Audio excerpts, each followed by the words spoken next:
El Congreso de Tucumán tenía dos propósitos. Por un lado, la declaración de la independencia. Por el otro, la organización política de las Provincias Unidas del Río de la Plata.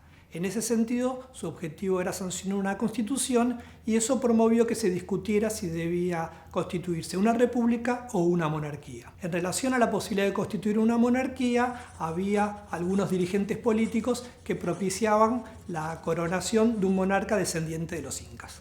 Por un lado, en el periodo revolucionario había ciertos sectores que promovían una reivindicación del pasado indígena y particularmente del pasado incaico. Por otro lado, al iniciarse la guerra revolucionaria, se hizo muy importante contar con el apoyo de la población y había regiones en las cuales la población de origen indígena era muy alta. Por ejemplo, en la región altoperuana, que es la actual Bolivia. Cuando pensamos en las políticas favorables hacia los pueblos indios, suele aparecer un nombre propio que es el de Juan José Castelli.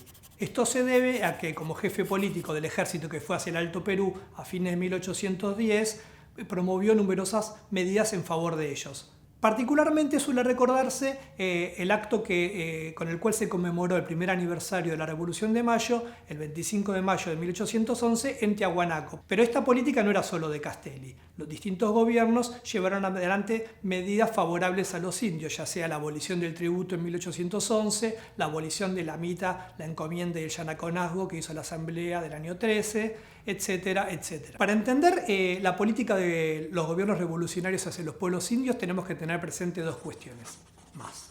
La primera es que las autoridades contrarrevolucionarias, o realistas, o virreinales, también tenían políticas que podían ser en determinados momentos favorables a los indios, tal como lo hizo el virrey de Perú.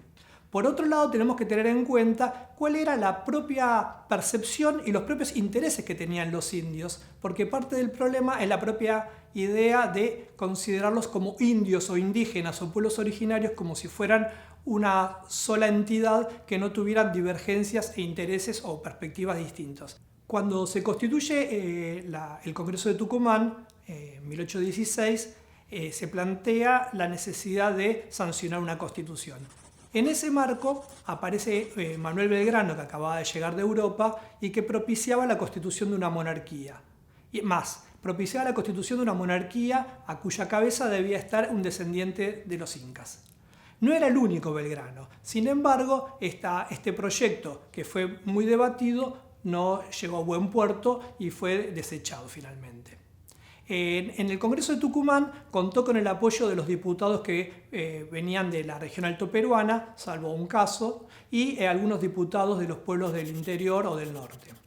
Y también tenía el apoyo de líderes políticos y militares como Martín Miguel de Güemes o José de San Martín. Estas cuestiones eran muy debatidas y muy polémicas. Por un lado, por la propia idea de constituir una monarquía. Por otro lado, había diputados y figuras políticas que estaban en contra de que en caso de que se constituyera una monarquía fuera un descendiente de los incas, por diversas razones. Por un lado porque tiene una mirada muy negativa hacia los pueblos indios. Por otro lado porque no era claro quién podría ser ese descendiente de los incas. Y finalmente porque había diputados que pensaban que esto no iba a permitir captar el apoyo de los pueblos indios como lo pensaba Belgrano u otros líderes.